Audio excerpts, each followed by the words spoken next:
Hello friends, welcome to day trader Telugu and good evening. Sensex 254 points gain అయ్యి 51,279 దగ్గర close అయితే Nifty 76 points gain అయ్యి 15,175 దగ్గర క్లోజ్ అవ్వడం జరిగింది. మొదట గ్రాఫైట్ ఇండియా గురించి మాట్లాడుకోవాలి. గ్రాఫైట్ ఇండియా అలాగే హెచ్ఈజీలో కూడా స్ట్రాంగ్ ర్యాలీ అయితే కనిపించింది. మార్కెట్లో కొన్ని సెక్టార్స్ గెయిన్ అయ్యాయి, బట్ అన్నిట్లోకి మెటల్ సెక్టార్ ఎక్కువగా గెయిన్ అవ్వడం జరిగింది. మెటల్ సెక్టార్ రిలేటెడ్గా ఒక ఇంపార్టెంట్ అప్డేట్ ఉంది. గ్లోబల్గా స్టీల్ ప్రైజెస్ పెరగబోతున్నాయి. ఆల్రెడీ స్టీల్ రిలేటెడ్గా గ్లోబల్ డిమాండ్ మళ్ళీ పెరగబోతుంది. Steel production పెరగబోతుంది. అది గ్లోబల్ స్టీల్ మ్యానుఫ్యాక్చరర్స్కి పాజిటివ్గా ఉంటుందని మెటల్ స్టాక్స్ రిలేటెడ్గా పాజిటివ్ అప్డేట్ వచ్చింది. సో మెటల్ స్టాక్స్కి గ్రాఫైట్ ఇండియాకి రిలేషన్ ఏంటి? ఇది మనం ఆల్రెడీ ప్రీవియస్ వీడియోలో కూడా మాట్లాడుకున్నాం. 2 months బ్యాక్ చేసిన వీడియోలో Tata steel and Hindalco stocks ని మెన్షన్ చేస్తూ గ్లోబల్ గా స్టీల్ ప్రైజెస్ ఎప్పుడైతే పెరుగుతుంటాయో, స్టీల్ ప్రొడక్షన్ ఎప్పుడైతే పెరుగుతుంటుందో, స్టీల్ మ్యానుఫ్యాక్చరింగ్ లో యూజ్ చేసే గ్రాఫైట్ ఎలక్ట్రోడ్స్ కూడా డిమాండ్ అనేది క్రియేట్ అవుతుంది. గ్లోబల్ గా మెటల్ డిమాండ్ ఎప్పుడైతే పెరుగుతుందో, స్టీల్ డిమాండ్ ఎప్పుడైతే పెరుగుతుందో, దానికి ప్యారలల్ గా గ్రాఫైట్ ఇండియా అలాగే హెచ్ఈజీ వాళ్ళు తయారు చేస్తున్న గ్రాఫైట్ ఎలక్ట్రోడ్స్ కూడా డిమాండ్ అనేది పెరుగుతుంది. సో గ్రాఫైట్ ఎలక్ట్రోడ్స్ తయారు చేస్తున్న వాళ్ళు ప్రీవియస్ గా చేసుకున్న కాంట్రాక్ట్స్ ని రివైజ్ చేయబోతున్నారని, ఎగ్జిస్టింగ్ ఉన్న ప్రైజెస్ ని 15 నుంచి 20% వరకు పెంచబోతున్నారని ప్రెసెంట్ అయితే అప్డేట్ రావడం జరిగింది. గ్రాఫైట్ ఇండియా స్టాక్ ని గమనించండి అని thumbnail లో మెన్షన్ చేస్తూ నేను మీకు 316 రూపీస్ ఉన్నప్పుడు గ్రాఫైట్ ఇండియా స్టాక్ ని మన ఛానల్లో మెన్షన్ చేశాను. గ్లోబల్ గా స్టీల్ డిమాండ్ పెరగబోతుంది. స్టీల్ రిలేటెడ్ వచ్చే ప్రతి పాజిటివ్ అప్డేట్ కి స్టీల్ కంపెనీస్ తో పాటు గ్రాఫైట్ అలాగే హెచ్ఈజీ స్టాక్స్ కూడా పాజిటివ్ గానే మోస్ట్లీ రియాక్ట్ అవుతూ ఉంటాయి. నెక్స్ట్ క్విక్ హీల్ గురించి మాట్లాడుకోవాలి. వీళ్ళు సైబర్ సెక్యూరిటీ సాఫ్ట్వేర్స్ ని తయారు చేస్తుంటారు. లైక్ యాంటీవైరస్ ఇవన్నీ ఉంటాయా, వీటిని తయారు చేస్తుంటారు. వీళ్ళ కంపెనీకి సంబంధించి 63,26,000 షేర్స్ ని బైబ్యాక్ చేస్తారంటున్నారు. వీళ్ళ ఈక్విటీతో కంపేర్ చేస్తే అది నియర్లీ 9.85% దగ్గరగా ఉంటుందన్నమాట. సో దీనికోసం కంపెనీ 155 crores ఖర్చు పెడుతుంది అంటున్నారు. అసలు ఇంతకీ బైబ్యాక్ చేస్తున్న price 245 rupees per share. And A point of టైంలో షేర్లు కొన్న వాళ్ళు ఈ బైబ్యాక్ కి ఎలిజిబుల్ అవుతారు, మీన్స్ రికార్డ్ డేట్ ఏంటనేది ఇంకా ప్రకటించలేదు. కమింగ్ డేస్ లో ప్రకటించాల్సి ఉంటుంది.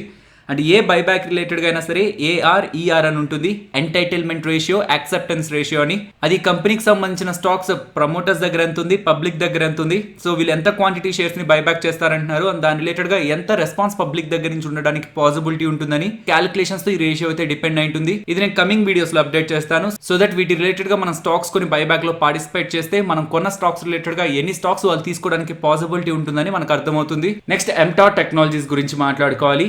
ఈ ఐపీఓ మనకు అలాట్ అయిందా లేదా అని ఇవాళ ఈ వెబ్సైట్లోకి వచ్చి చెక్ చేస్తే మనకు అర్థమవుతుంది. బట్ యాజ్ ఆఫ్ నౌ ఇంకా వెబ్సైట్లో డేటా అయితే అప్డేట్ అవ్వలేదు. సో ఈ లింక్ నేను మీకు కామెంట్ సెక్షన్లో, అలాగే ఈ డేటా ఇక్కడ అప్డేట్ అయిన తర్వాత వెంటనే టెలిగ్రామ్లో కూడా పోస్ట్ చేస్తాను. బట్ మేబీ మీరు ఈ వీడియో చూస్తున్న పాయింట్ ఆఫ్ టైంకి డేటా లైవ్ అయి ఉండొచ్చు. సో లింక్ కామెంట్ సెక్షన్లో ఉంటుంది. సెలెక్ట్ ఐపీఓ దగ్గర దగ్గర చెక్ చేస్తే ఎంటార్ టెక్నాలజీస్ ఉందా లేదా అనేది కూడా మీ అంతటా మీరు గమనించవచ్చు. నెక్స్ట్ IEX గురించి మాట్లాడుకోవాలి. Indian energy exchange. వీళ్ళకి ఒక సబ్సిడరీ ఉంది, ఇండియన్ గ్యాస్ ఎక్స్చేంజ్. దీని రిలేటెడ్గా NSE వాళ్ళు ప్రీవియస్గా 26% వాటా కొంటున్నారని అప్డేట్ చేశారు. అండ్ ఇవాళ వచ్చిన అప్డేట్ ONGC వాళ్ళు 5% దగ్గరగా స్ట్రాటజిక్ ఇన్వెస్ట్మెంట్ వీళ్ళకి సంబంధించిన సబ్సిడరీ అయిన ఇండియన్ గ్యాస్ ఎక్స్చేంజ్లో చేయబోతున్నారని.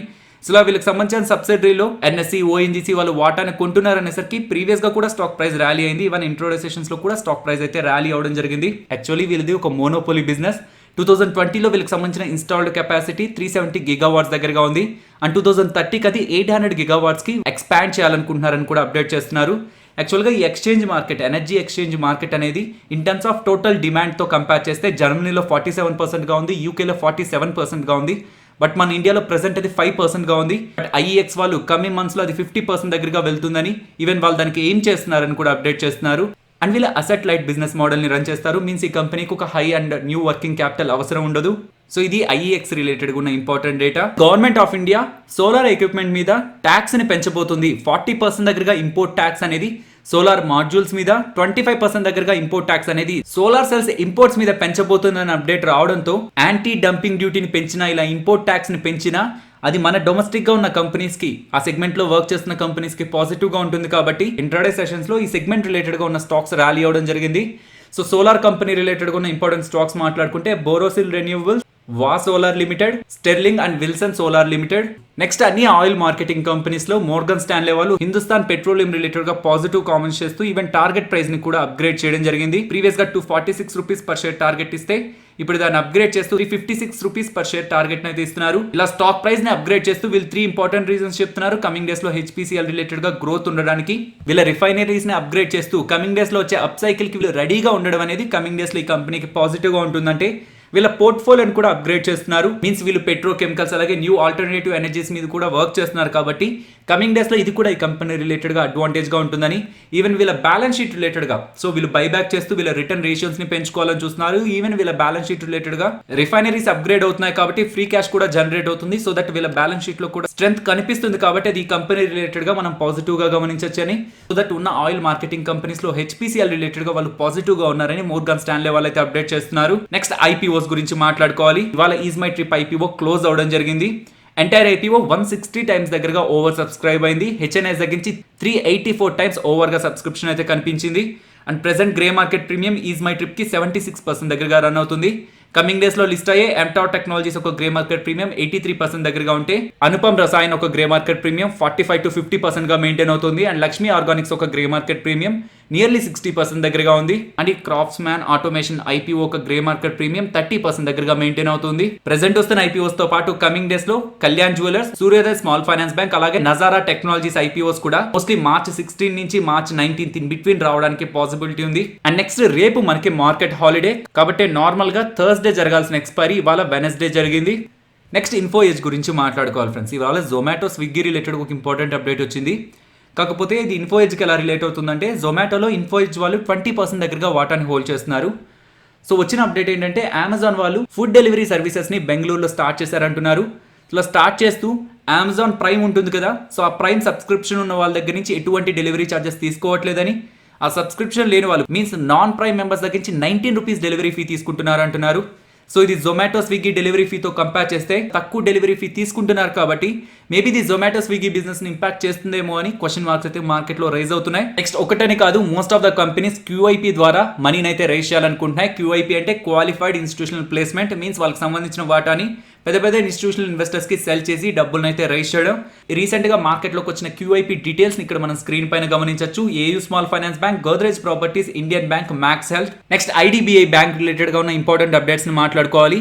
వీళ్ళని PCI ఫ్రేమ్వర్క్ లోంచి బయటికి తీసుకొచ్చారు. PCA అంటే ప్రాంప్ట్ కరెక్టివ్ యాక్షన్ అనమాట.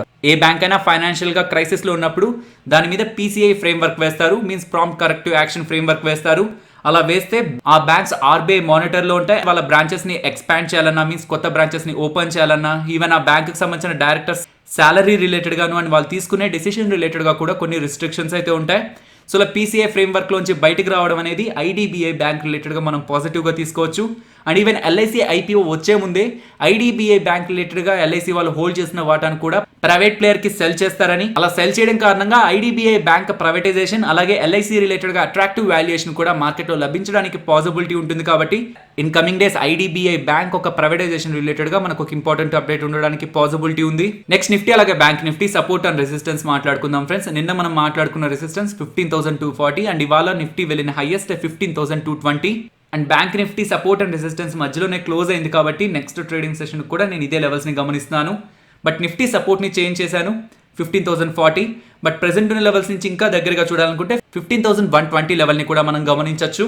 నెక్స్ట్ నిఫ్టీ ఆప్షన్ చైన్ మాట్లాడుకోవాలి. ప్రీవియస్ డేస్ నుంచి మనం మెయింటైన్ చేస్తున్న level down side 14,700, top side 15,300 same level ని మెయింటైన్ చేస్తున్నాను. బట్ ఆప్షన్ చైన్ డేటా ప్రకారం మార్చ్ మంత్లీ ఎక్స్పైరీ కాంట్రాక్ట్ ప్రకారం ప్రెసెంట్ ఉన్న లెవెల్స్ నుంచి డౌన్ సైడ్ కి మూవ్ అవుతుంటే 15,000 దగ్గర పుట్ రైటర్స్ స్ట్రాంగ్ గా కాంట్రాక్ట్స్ ని బిల్డ్ చేస్తున్నారు.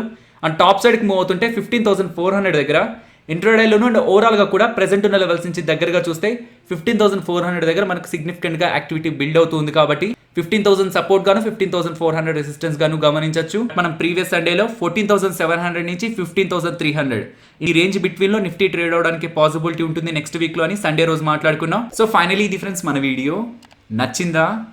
నచ్చితే వీడియోని లైక్ చేయండి ఫ్రెండ్స్. అండ్ ఈ వీడియో మన వాళ్ళకి యూజ్ అవుతుంది అనుకుంటే తప్పకుండా షేర్ చేయండి. అండ్ మన ఛానల్ని సబ్స్క్రైబ్ చేయనట్లయితే ఛానల్లో ఉన్న కంటెంట్ని గమనించండి ఫ్రెండ్స్. ఇఫ్ ఆ కంటెంట్ మీకు ఇంట్రెస్టింగ్గా ఉందంటే ఛానల్ని సబ్స్క్రైబ్ చేసి పక్కనే ఉన్న బెల్ ఐకాన్ క్లిక్ చేయండి. మరొక ఇంట్రెస్టింగ్ వీడియోతో నేను మళ్ళీ మీ ముందుకు వస్తాను. అంతవరకు టేక్ కేర్. జై హింద్.